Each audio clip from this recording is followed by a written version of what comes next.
Welcome to Dockfighters, the Flight Academy video number 2, Kickstarter update number 2. It's all about Konrad today, because I want to show you what Konrad, our bot, can do, how you can play against the game or with a friend together against the game. We have various different combinations how you can play that game. So I set up a little scenario and I also show in fast how the movement order works, because you have different pilot skills and depending to them the aircraft's moving in a different way. So let me show our little scenario. First, how it is set up in this case. I have different factions. I have Bavaria. In this case, I'm going to play Bavaria on my own, so human controlled player. Then we have Texas as example. Texas in my case now is bot controlled, so Konrad would play Texas.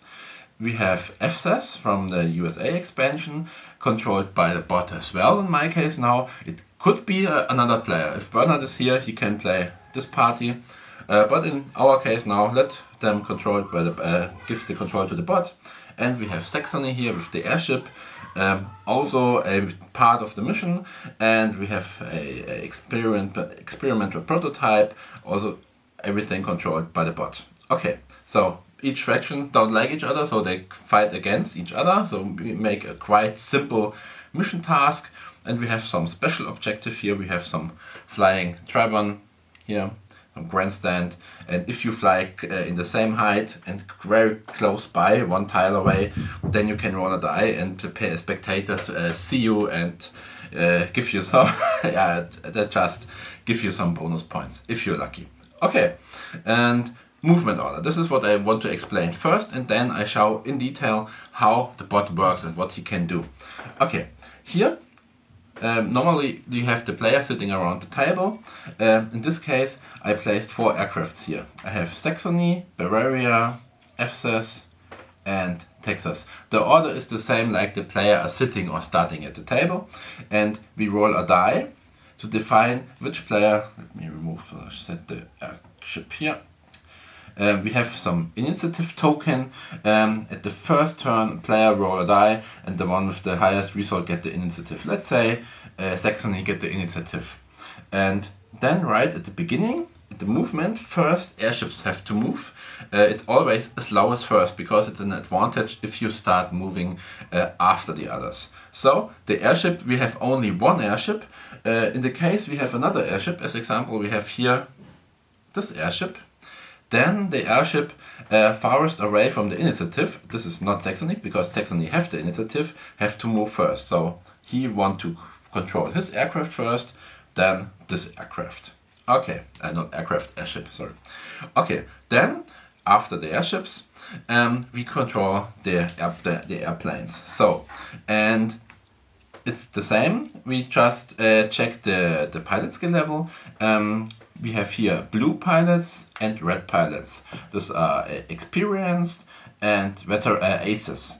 And always the most unexperienced pilots first. So blue will move first, and then comes yellow. Yellow we don't have on the table, and then red. Okay, and the order is the same. We start with the most far away from the initiative. This is in this case the Texas player. Texas will move one of his aircraft, his blue aircraft, but he only have one, so he moved this aircraft. I just move it somehow. Okay.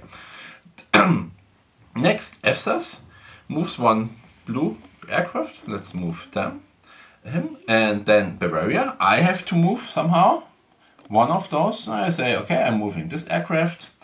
Then we have Saxony. Saxony have no blue aircraft. No blue skilled aircraft, so he don't move. Okay, then back, because we not moved already everything in the color of blue. So Texas again. Texas don't have blue.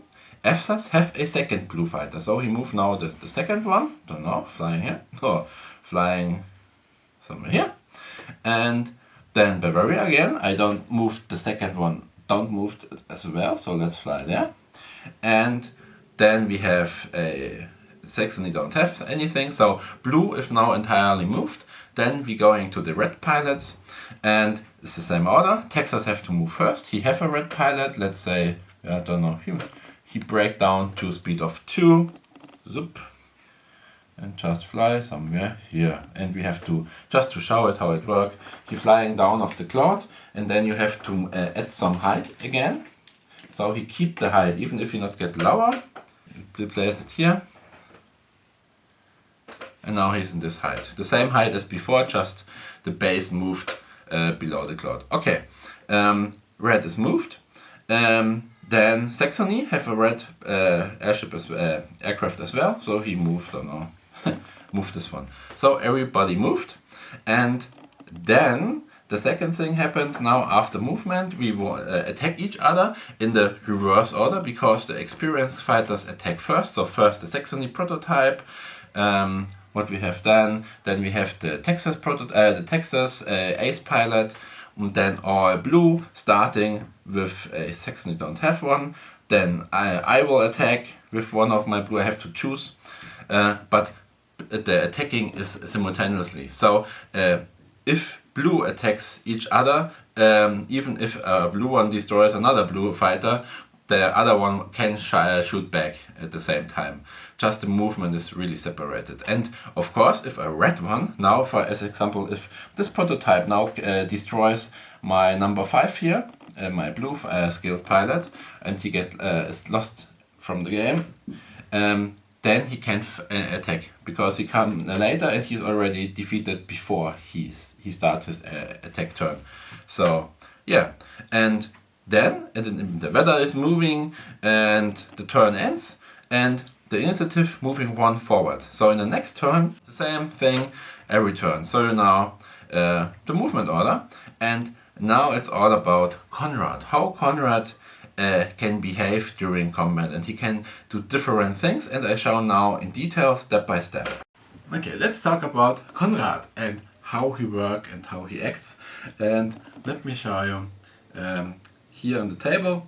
We have here our little aircraft controlled by Konrad, and I show only a single aircraft and how it acts and not the entire scenario. The moving order is already cleared, so we just take care about how the bot works. And the special thing is, it's not up to the player to control this bot. The bot fly on his own. So in many games, as example, they just state, okay, attack the most nearby aircraft.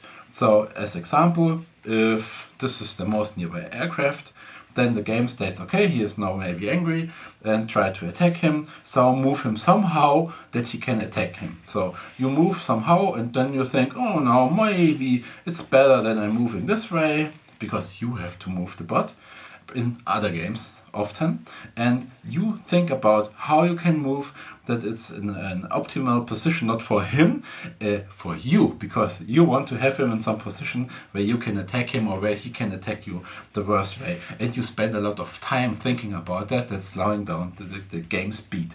And our Konrad, he have a strict behavior that is defined, and he always act the same, and it's not a player decision how he moves. This is the special thing, it's really determined. Okay, let's see what he does. First, let's say he's in patrol mode. He have different modes, like flying around in patrol and attacking. We come to the other modes quite shortly. Let's say we are now in the patrol mode. Okay, patrol mode is quite simple. He is flying around until he sees somebody. At the beginning of the movement phase, he check if there's somebody inside. As example, if somebody directly in his fire range here, and then he see him, of course he switch to attack and attack him. If somebody is like here, he's not in his direct sight, but he may also see it if it's in a range of closer than 6, up to 6 tiles. 1, 2, 3, 4, 5. So he probably can spot him. If he is closer, it's even easier. So because maybe he just look at the side of the window and see this pilot. And it also depends onto one parameter. This is the pilot skill difference. So normally if they have the same skill, so both same experience, they spot it if he's very close by a 4+, so a 50-50 chance if I roll a d6 that he spotted. But if it's an ace like here and he is 2 grades lower, he already will see it if he roll a 2 or higher. If he far away, a 3 or higher. If it's the same level, it's even more difficult. And let's say we roll a die, maybe he is somewhere here, 4 tiles away. So we roll against the 5, -2 because the level difference 3 or higher. And now he would change to aggressive mode and already use his turn now to move backwards and try to attack him. If he rolled a 1 and he don't see him, he just keep on patrolling. I first showing patrolling now and then I show attack, so it's easier. Okay, now let's say he's still in patrol, he don't see anything going behind him forward, and so he do his first thing, altering the speed. If he have speed 6 as example, he always try to speed up because he want to patrol, so this meaning being fast and being high. So he use his engine power, increase to 8 speed, then he determine a direction. This is quite simple. He can turn 1 up to 2 to the side, to left, 1 left, straight ahead, 1 right, 2 to the right side. In this case, he want to aim to this direction. I have some marker here. He want to fly in that way. If he rolled instead a 1, he want to turn into this direction to discover the area in this range. Let's do it like this way so we have more rotation movements. Okay, then first he altered the speed as usual, and then he do this same thing as the player does as well. We have here the movement chart, and he is very high, so he can rotate at the first position, then in the middle of the movement, and that's it. So, okay, first position, he check if he is already in the final direction. He is not, so he going to rotate 1 step closer to the direction. Then he have to make a movement, half speed, so 1, 2, 3, 4. He is moving there, and then he have the second ability to rotate. He does it and move 1, 2, 3, 4, the rest of his movement, and then he's staying here. So he just flying around and patrol. Okay, and of course, I just move it here so you can see easier. He make 2 rotations, so after this he have to slow down speed to 6 and wait for the next activation. Okay, now let's see what happened if he rolled a 3 as earlier and spotted something behind him. So before the movement phase happens. So he is here and roll the dice, see some enemy behind him, changing to aggressive, and now movement phase starts. The others already moved, let's say that, and we take care what he does now. So he tried to lock on the enemy and all enemy aircrafts available, all targets available. Okay, it's quite simple. You count the distance to the targets, and the only important thing is priority has all targets which already moved, because he tried to attack aircrafts which are already at the final position, because maybe some aircrafts which are not already moved move away, and then he cannot shoot at them. So priority, everything that already moved. So in this case, if this aircraft has already not moved, but this has moved, he would attack him, even if he's 1 tile far away, if it's like that, this example, but he is moved, so he will stay at this position, so he tried to attack him. This is the target priority order. If this is not working and he cannot attack him, cannot get some fire sight to them, then he tried to attack the next one, and so on. And if there are 2 in the same distance and both are moved, so the same target priority, then it's quite simple as well. It's not again a decision by the player. It's you draw a straight line from the bot, and then clockwise. So the first one comes in this case the Bavaria fighter will be the first priority, and then the Texas aircraft. This is the target priority. Okay, now let's say it's like the situation. He tried to attack him, and the first thing he does is he try an Immelmann, which is a 180-degree turn, if this helps to get him into fire position. And it's really work, because now he can see him and he can fire if the fire phase happens. So this is already a valid lock on, and he does this movement, everything is gone. Okay, and what is more, the Immelmann goes up or down, of course, and if the altitude is example here we have 3, the target has 2, that's perfect. But with the Immelmann you have to go lower or higher, of course. So he can go, but if he go higher, he's too high. Too high level difference means he cannot attack him. So he have to go lower, losing 1 height. He's losing the advantage of being higher at the fire phase, but at the same level you can still shoot. Not 1 point better, but you can shoot. So this is exactly what he does in the situation, and then later in the attack he fires like the players as well. Okay, different situation. Let's say the bot starts moving, and let's say this is the start situation. Let's say here. Okay, you can see it, yeah, perfect. Okay, then he try again. Okay, if he can do an Immelmann, make no sense. He cannot fire at him if you make him Immelmann. Okay, then you have to move. And we apply the same movement rules as standard for the player. And the same thing, he can also increase the agility of the aircraft. And if he does it as a random roll by 5 and 6, he does. And then he increase to, from this case, very high to extreme. So 1 level in agility, but same as the player, he have to make a pilot check, which he failed, and he would now receive a critical damage. I don't take care about it, but now he really take a damage, and we show how he will fly. Okay, first you count the distance to the target. 1, 2, 3, 4, 5, 6 tires away, and let's see, here, attacking. It's quite simple. He does first changing his speed. It's the same as the player does if it's if a player is on his turn. It's a accelerating speed. If the distance 6 minus 3 is greater than the bot speed is 4, then he will increase the speed. Meaning if the target is quite far away, much farther than his speed, then he is upscale his speed to come closer up. In this case, the speed is quite okay, because 1, 2, 3, 4, this is a perfect spot to shoot at him. It's in close range and not behind and not much before in medium or large range or far range, so it's perfect. But he even does check for if he is too slow. Bot speed plus 2 is 6.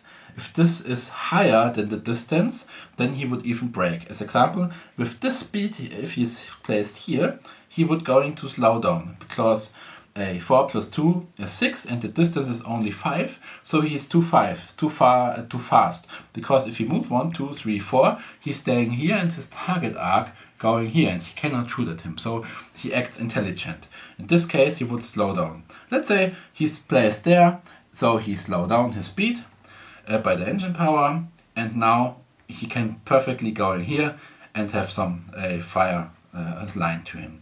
Okay, and then his movement. First, he check again if he have to make a rotation to get aligned better to the target. In this case, he is already looking towards him. Then he make the half movement, 2 fields. He check again if he do the second rotation, make no sense in this case.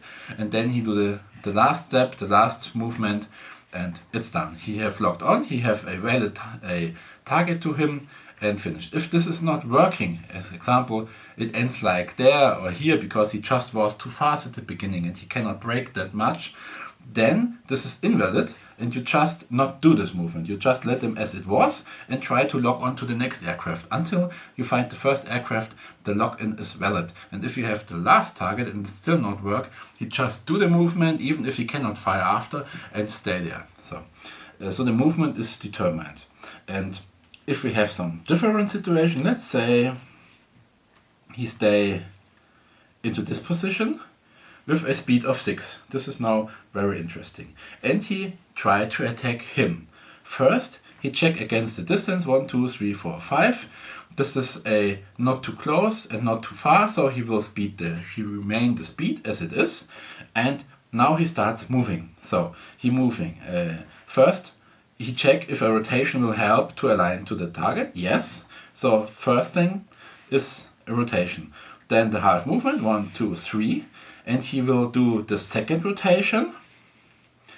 And then the last phase, 1, 2, 3, the last movement, the last part of the movement. And because he was going to extreme agility, he can even do it. So quite a fast and agile jet. He can do the second rotation at the end of his movement as well. So at the third. So he rotate again and he have the fire arc here. He hit him from the back. So it's a valid position and he can shoot at him. And he loses 3 speed from 6 to 3. This is still over minimum speed. He have minimum speed of 3, so it's legal, everything is okay. He keep it like that. In case he getting too slow because of the rotations, he don't do the rotations, except he can go lower to compensate it. In this case, he could go lower and can still attack the enemy aircraft. But a speed of 3, as it was, is okay. It's not slower than allowed, so everything is fine. And this way, he locks onto an enemy, onto a target. Yeah, that can be you as a player, or this can be another bot as well. Make no big difference. And then we have a quite interesting different options. We can give him a target priority. This means if you have an airship, let's say you are the FSAS and this is your airship and you have your aircraft here, try to attack him, and he has the target priority attacking airships, then he will ignore you as target and just fly behind you and try to attack your airship. Yeah, that's quite tricky. And if he don't have the ability to get close enough to attack the airship, then of course he shoot at the next best targets. That's always. Even if somebody move, like he moving here, and then some other aircraft coming and flying into a better position. Let's say this was head to head, this is not so good to hit, and here comes another aircraft and flying with after he moved, this aircraft flying somehow into this position, and now it's the fire phase, then he will always attack the next best target, which means this one, even if he moved to attack this one. So you always shoot at the best target. And yes, that it is. And we have the different modes to cover something, to guard an airship if they belong together here. The airship and the prototype here is the same state, same country. Then, if an enemy is coming close, he's going to attack him. The same procedure as I shown before, and try to shoot him. But if he go far enough away, and he comes into a great distance to his base ship or the unit he want to protect, then he switch his target priority again to his mothership, and then he just rotate and aim to him. The same aiming and moving process, he just don't fire at the end. That's everything. So he flying back there and then just rotating around this aircraft, or aiming every time to this direction and flying like that until something coming close, and then they start attacking them. And this makes it quite interesting because you can have some, as an example, an airship with 2 dogfighters just patrolling. The airship patrolling around the map, the dogfighters following the airship and protecting it, and if you come too close, then they're going to attack you if they see you. If you are able to stay under cover, they ignore you maybe. So they have a realistic behavior. And if they got hit, they do the same as a human did as well. They're going to escape. If it has only one structure point left, there are 3 different options for the escape mode. First, they can just ignore it and fight until death, so they never escape. Or they try to escape from the map, so they leave the map entirely, or they try to avoid. Sometimes you have a target you can follow as long as you like, because it not leave the map, but it always run away from you, so you have to fly behind it. So this means it just bounces from the borders of the map and keep on flying.